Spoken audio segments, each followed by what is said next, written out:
ఏం చదువుకుంటున్నారు మీరు? నేను బీఈడి ఫస్ట్ ఇయర్ చదువుతున్నాను. బిఎడ్ ఫస్ట్ ఇయర్ చదువుతున్నారు. ఆగండి ఆగండి, అంటే ఇక్కడ పరిస్థితులు ఎట్లున్నాయో చెప్పండి. ఫస్ట్ రాత్రి అయితే ఎట్లున్నది, ఇప్పుడు మీలాంటి వాళ్ళు ఎట్లుంటున్నారు, చిన్న చిన్న పిల్లలు ఉన్నారు కదా, వీళ్ళంతా ఎట్లుంటున్నారు? నేను ఇక్కడ 9th క్లాస్ నుంచి ఉంటున్నానండి. ఓకే. 9th క్లాస్ నేను ఎప్పుడైతే ఇక్కడ వచ్చి ఉంటున్నానో ఆ రోజు ఏదైతే పరిస్థితి ఉందో ఈ రోజు వరకు అదే పరిస్థితి ఉంది. నేను ఇప్పుడు బీఈడి చదువుతున్నాను. ఇక్కడే 10th అయిపోయింది, ఇంటర్ అయిపోయింది, డిగ్రీ అయిపోయింది, ఇక్కడ బీఈడి కూడా ఫస్ట్ ఇయర్ అయిపోతుంది. ఆ రోజు నుండి ఈ రోజు వరకు కూడా ఏ చేంజ్ లేదు. ఫస్ట్ రోజు ఏ విధంగా అయితే నీళ్లు లేకుండా కరెంట్ లేకుండా ఉన్నామో అదే విధంగా ఇప్పుడు కూడా ఉన్నాము. 4 అడుగులు వేస్తే కలెక్టరేట్ వస్తుందనే గానీ ఇక్కడ మాకు అసలు ఎటువంటి ప్రభుత్వం అంటే మాకు తెలిసినంత వరకు, చదువుకున్న పిల్లలకు తెలిసినంత వరకు ప్రజల కోసం పనిచేస్తారు, ప్రజల సమస్యలు తీరుస్తారు. కానీ ప్రభుత్వం ఇట్లాంటి ప్రభుత్వాన్ని మేము చూడలేదు అసలు.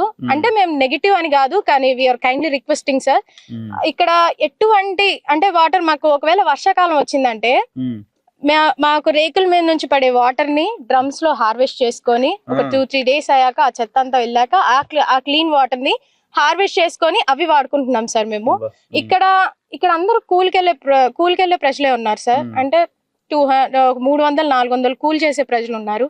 దాంట్లో నుంచి ఒక 100-200 మా వరకు వేసుకొని ఇక్కడ 2-3 బోర్లు వేయించుకొని ఏదో ఇక్కడ ఒక 10 బజార్లు దాకా ఉన్నాయి. ఒక్క బజార్ కి ఒక వారానికి ఒక బజార్. ఇటు విధంగా మీరు చూసుకుంటే మాకు ఇంటికి ఒక డ్రమ్ము ఇట్లా మేము కనీసం మేము డబ్బులు కూడా ఇంత పొదుపు చేసామో లేదో గానీ నీళ్లు మాత్రం మాకు బంగారం అయిపోయినాయి సార్. ఇక్కడ నీళ్లు గానీ కరెంట్ లేదు. మేము ఇక్కడ ఎడ్యుకేటెడ్, మీరు చూస్తున్నారు ఇక్కడ. చదువుకున్నారమ్మా 9th నుంచి బిఎడ్ వరకు మీరు ఈ లైట్ లేకుండా? 9th నుంచి బీఈడి వరకు ఇక్కడ ఎటువంటి కరెంట్ లేదండి. దీప బుడ్లు ఇంకా ఏవో ఒకటి ఛార్జింగ్ లైట్స్. బ్రతకాలంటే ఏదో ఒకటి చేసుకోవాలి ఖచ్చితంగా. ప్రభుత్వమే వచ్చి కూర్చోవాలంటే మేము బ్రతకలేము. బ్రతకాలంటే మేము ఖచ్చితంగా ఏదో ఒకటి చేసుకోవాలి. చూసారు మీరు, చిన్న చిన్న పిల్లగాళ్ళు ఇక్కడ నుంచి వాళ్ళు నడిచి వెళ్ళాలి. ఇంకా మేము గ్రూప్స్ గానీ ఇంకా హైయర్ స్టడీస్ కి ప్రిపేర్ అయ్యేది లేదు. ప్రభుత్వం నుంచి మాకు సపోర్ట్ లేకపోతే మేము ఇంకా కృషితో ఇంకా ఇట్లా ప్రభుత్వ ఆఫీసర్స్ మేము ప్రజలకు సేవ చేయాలంటే వాళ్ళు కృషి నింపాలంటే వాళ్ళు ఎటువంటి మాకు ఇన్స్పిరేషన్ గా ఉండేలాగా లేరనిపిస్తుంది. అండ్ మీరు ఈ మధ్య మీరు ఇక్కడ ఉండటం మాకు చాలా సంతోషం. మీ ద్వారానైనా మాకు ఖచ్చితంగా కరెంట్, వాటర్, ఈ నార్మల్ ఫెసిలిటీ ప్రజలు బ్రతకడానికి ఏం కావాలండి? కరెంట్, నీళ్లు, ఫెసిలిటీస్ నార్మల్ గా ఉండే ఫెసిలిటీస్. మీకేమనిపిస్తుంది ఇప్పుడు వీళ్ళంటే పెద్దవాళ్ళు కొట్లాడుతున్నారు, ఇప్పుడు మీరు ఎదిగే అంటే మీరు ఇంకా యూత్ ఇంకా ఉద్యోగాలు చేయాలి, మీరు ఇంకా ఈ సమాజాన్ని లీడ్ చేయాలి, ఈ కరప్షన్, ఈ లీడర్లు వచ్చి కబ్జాలు చేయడాలు, జేసీబీలు వచ్చి మిమ్మల్ని ఎలగొట్టడాలు, ఇవన్నీ చూసినప్పుడు ఏమనిపిస్తున్నది? ఆబ్వియస్లీ ఏంటంటే ఇక్కడ మేము చదువుకున్నది, మేము పెరిగిన వాతావరణం అంతా ఏంటంటే మేము గవర్నమెంట్ ఇలా మేము ఒక ఇన్స్పిరేషన్ తీసుకోవాలి. ఇలా కలెక్టర్ ని చూస్తే మేము అట్టి విధంగా అవ్వాలని మాకు ఆశ ఉండేది. ఇక్కడికి వచ్చాక మాకు ఒక కొత్త గవర్నమెంట్ కనిపించింది. ఏంటో ఈ కొత్త గవర్నమెంట్ ప్రజల కోసం పనిచేస్తారని మా మనసులో ఎప్పుడు ముద్రించుకొని పోయిండేది. కానీ ఇక్కడికి వచ్చిన తర్వాత తెలిసిందండి, ఇక్కడ ప్రజల కోసం కాదు పనిచేసేదని స్టూడెంట్స్ మనసుల్లో ముద్ర పడిపోయేలా ఉంది. పడిపోవటం కాదు, పడిపోయింది మా మనసుల్లో ఆల్రెడీ. అండ్ మాకు పాజిటివ్ గా ఆర్డర్స్ ఉన్నాయి, పాజిటివ్ గా అన్ని ఆర్డర్స్ ఉన్నాయి. అండ్ ఎవ్రీథింగ్ మాకు పాజిటివ్ ఉంది. అండ్ ఎవరు వస్తారు, అమూల్ లక్షాధికారులు వస్తారు, అమూల్ మాదంటారు, ఇది మాదంటారు. అండ్ తేల్చేసేయండి, తేల్చేసేసుకుంటే అయిపోతుంది. వాళ్ళు ఎడ్యుకేటెడ్ కదా. 30 ఎకరాలు ఇచ్చేయండి, మీరు 30 ఎకరాలు మీరు తీసుకోండి అని అంటున్నారట కదా?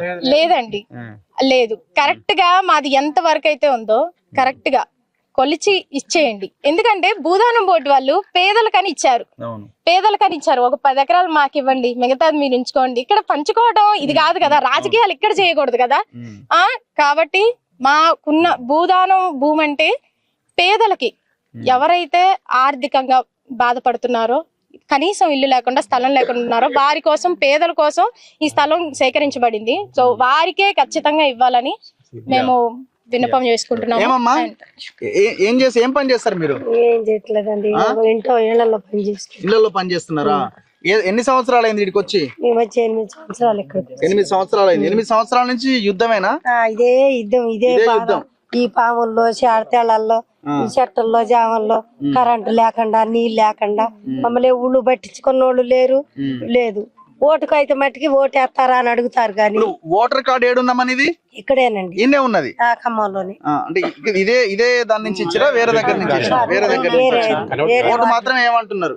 ఓటు అయితే అడుగుతున్నారు. మాకు ఏవి సప్లై చేసేది అయితే లేదు. వాళ్ళు ఆక్రమించుకోవాలా, వాళ్ళు బతకాలనేదే కానీ పేదవాడు పట్ట కొట్టాలనే వాళ్ళే కానీ, పేదవాడు ఈ మీద కొట్టండి ఒక దెబ్బ కానీ, పొట్ట మీద కొడితే మేము ఎట్ట బతకాలా? అది మాకు ఏదో ఒకటి చెయ్యాలంటే ఏం చేసేటట్టు లేదు. ఏం దీన్ని బతకాలా? కరెంట్ లేకుండా ఎట్లుంటున్నారమ్మా? మరి ఏం చేస్తావు? ఆడ కట్టుకోలేము, కిరాయిలు కట్టుకోలేము, కరెంటు బిల్లు కట్టుకోలేము. ఇళ్లలో పని చేసి ఏం కట్టుకున్నాం సారు? ఎక్కడ తెచ్చి కట్టాం? పిల్లలకి ఏం పెట్టుకున్నాం? మేమేం అగో అంతంత పిల్లలు చదువు లేకుండా కొత్తకుంటున్నారు. స్కూలు లేదు ఆడ. అగో స్కూల్ కట్టారు ఆడ, దాంట్లో మా పిల్లలు రానియటం లేదు. మరి ఎడు పోవాలి? మళ్ళీ భూదానం బోర్డులోనే కట్టారు కానీ మా పిల్లలు రానియట్లేదు. పెద్దోళ్ళు రాజకీయ నాయకులు ఉన్నారట కదా దీని వెనక. ఎందుకు లేరు? రాజకీయ నాయకులు అందరూ ఉన్నారు. వాళ్ళు తినాలని చూస్తున్నారు అని మాకు పెట్టాలని చూసేది ఒక్కడు లేడు. అన్ని దొంగలే. ఆ రాజకీయ నాయకులు అంత దొంగలు రెండోడే లేడు. ఎక్కడ భూ కబ్జాలు చేయాలన్నా, ఎక్కడ లచ్చలు మూట కట్టుకోవాలా అని చూసాడే గాని ఈ పేదవాడికి ఈ బతుకుతుడు, ఈ గుడి చేసుకుంటాడు, ఈ గుడిసెలో ఉన్నయాలన్న పదం ఎవరికీ లేదు. ఇప్పుడు ఒక పార్టీలో అధికారంలో ఉంటదమ్మా, మిగతా పార్టీలన్నీ కొట్లాడతాయి. అన్ని అందరూ ఒకటే సార్, ఉన్నారు కదా, అందరూ ఒకటే. ఈ పంచుకోవటం వరకే, ఇక్కడ వరకే గాని నీ పార్టీ నా పార్టీ అంటాం ఇవన్నీ పంచుకునేటోడు అందరూ ఒకటే. అందరూ ఒకటి. ఇందులో దొంగ అనేది లేదు.